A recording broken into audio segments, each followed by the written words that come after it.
Students, आज हम चर्चा करेंगे present continuous tense, interrogative sentence या आर नो टाइप।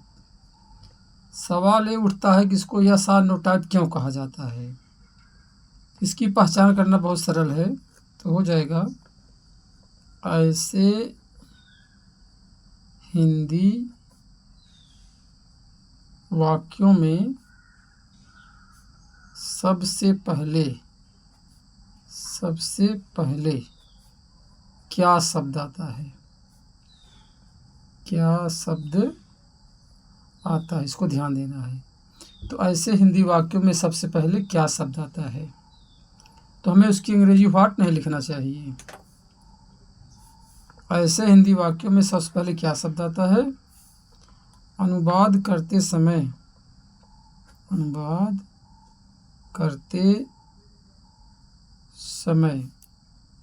क्या की अंग्रेजी व्हाट व्हाट नहीं लिखना चाहिए, हमें इस बात का ध्यान देना है। तो अनुवाद करते समय हमें क्या की अंग्रेजी व्हाट नहीं लिखना है, व्हाट है, व्हाट हमको नहीं लिखना है। तो हमें क्या लिखना चाहिए, सबसे पहले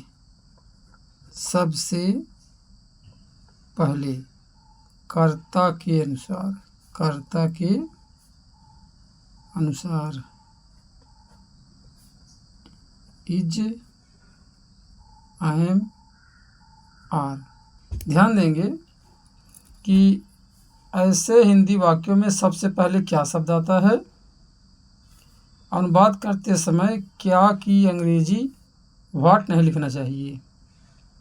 तो सवाल उठता है क्या लिखना चाहिए, हम व्हाट नहीं लिखेंगे, सबसे पहले कर्ता के अनुसार हम इज एम आर लगाएंगे, इज एम आर किसी एक का यूज करेंगे। सिंगुलर सब्जेक्ट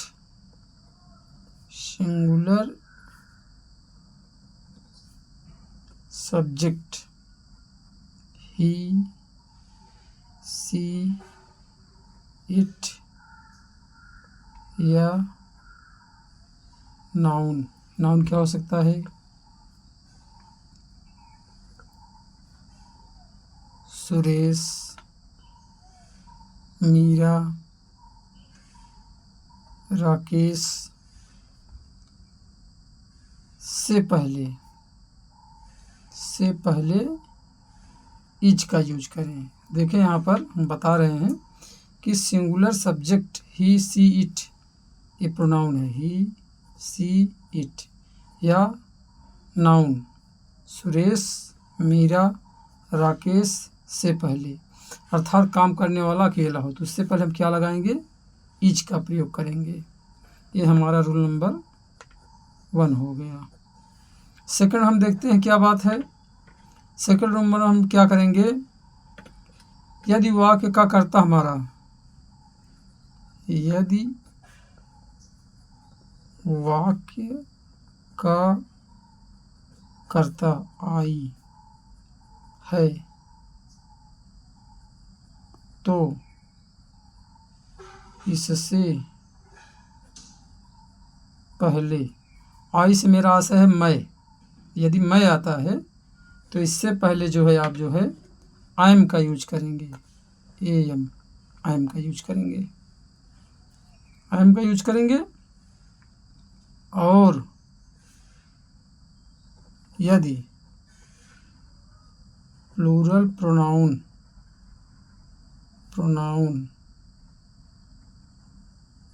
जैसे बी, यू, दे या प्लूरल नाउन, अर्थात बताया जा रहा है एम होगा, आई से पहले एम होगा। यदि प्लूरल प्रोनाउन जैसे बी हम, यू तुम, दे वे, या प्लूरल नाउन आवे तो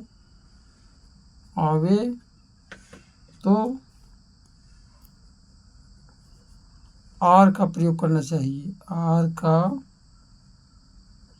प्रयोग करना चाहिए। तो 3 सिचुएशन बन रही है हमारी, जो है देखें, singular subject he see it, या सिंगुलर हमारा नाउन आ जाता है, काम करने वाला अकेला, सुरेश मीरा राकेश से पहले हम इज लगाएंगे। यदि वाक्य का कर्ता आई, हिंदी में अगर मैं आया है तो इससे पहले आई एम का प्रयोग करेंगे। और यदि प्लूरल नाउन प्रोनाउन जैसे बी यू दे या प्लूरल प्रोनाउन आवे तो आर का प्रयोग करना चाहिए। प्लूरल प्रोनाउन कौन से हो सकते हैं? जैसे काम करने वाला 1 से 2 हो, जैसे हमारा हो गया boys, girls, cats, dogs, Lions. तो इन परिस्थितियों में हमें सबसे पहले आर लगाना होगा। कहाँ कहाँ पर? बी यू दे जो प्रोनाउन है, और प्लूरल अगर नाउन आता है तो आर का प्रयोग करना चाहिए, जैसे boys, girls, cats, dogs, Lions. बहुत ही सिंपल है। आगे बढ़ते हुए अब हम एक फार्मूला जनरेट करेंगे। फार्मूला हमारा क्या होगा? पहले इज, फिर आई एम, फिर आर लगाएंगे, फिर हम सब्जेक्ट लिखेंगे, फिर हम बी फर्स्ट लिखेंगे, मेन वर्ब का पहला रूप, प्लस आईएनजी लगाएंगे, प्लस ऑब्जेक्ट या नाउन लगाएंगे, प्लस प्रश्नवाचक का चिन्ह लगाएंगे। इस बात को हमें ध्यान देना है। तो फार्मूले को हम एक बार फिर से रिपीट करते हैं। हमारा फार्मूला हो रहा है is, am, are, subject verb की first form, plus ING, plus object या नाउन, प्लस प्रश्नवाचक का चिन्ह। कुछ उदाहरण लेते हैं, जैसे क्या वह एक पुस्तक पढ़ रहा है? पुस्तक पढ़ रहा है, प्रश्नवाचक का चिन्ह जरूर लगेगा। तो देखें, क्या वह का मतलब हो गया ही से पहले में क्या लगाना है? इज। तो हो जाएगा is he reading a book, प्रश्नवाचक का चिन्ह। तो बहुत ईजी है। क्या वह एक पुस्तक पढ़ रहा है? Is he reading a book, अनुवाद करना बहुत ईजी है। दूसरा उदाहरण लेते हैं, क्या वे फुटबॉल खेल रहे हैं? देखिए यहाँ पर वे आया है, वे के लिए हम जो है दे का यूज करेंगे। तो हो जाएगा, दे से पहले हम आर लगाएंगे, बहुवचन है। आर दे प्लेइंग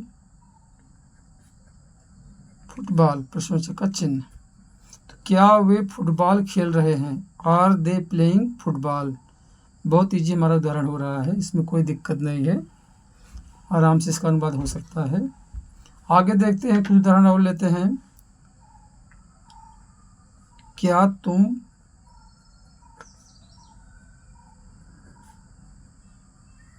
बाजार जा रहे हो? देखें, क्या आया है, उससे पहले तुम है। तो हमने बता दिया है कि क्या की अंग्रेजी वाट नहीं लिखना लिखना है हर स्थिति में। तो हो जाएगा are you going to market, प्रश्नवाचक का चिन्ह। इस तरह से हम देख रहे हैं कि तुम बहुवचन आ रहा था, हमें इससे पहले आर लगा देना है। तो अनुवाद करना बहुत ही सरल है, जैसा कि आप देख रहे हैं। धन्यवाद। आज की वीडियो में इतना ही।